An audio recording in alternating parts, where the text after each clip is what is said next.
দর্শক, জুলাই সনদ বাস্তবায়নের দাবিতে চলমান আন্দোলনের পরবর্তী কর্মসূচি ঠিক করতে যে বৈঠকটি চলছিল 11 দলীয় জোটের শীর্ষ নেতাদের মধ্যে, সেই বৈঠক পরবর্তী একটি ব্রিফিং চলছে। আমরা সরাসরি চলে যাচ্ছি সেখানে। আন্দোলনে ধারাবাহিক কর্মসূচি পালন করে আসছে। আপনারা জানেন, গত 7 তারিখ এক সপ্তাহের কর্মসূচি ছিল, 15 তারিখ কর্মসূচি শেষ হয়েছে।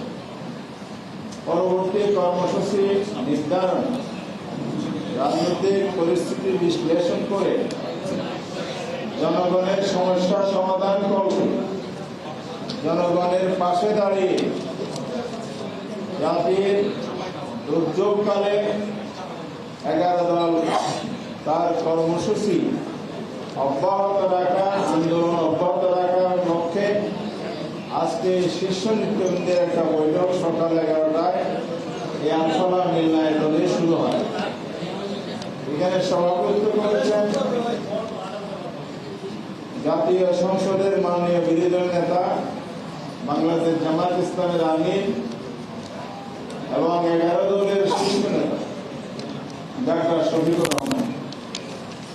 এছাড়া উপস্থিত ছিলেন জাতীয় নাগরিক পার্টির আহ্বায়ক, জাতীয় সংসদের বিরোধী দলের স্পিকার জনাব নাহিদুল ইসলাম।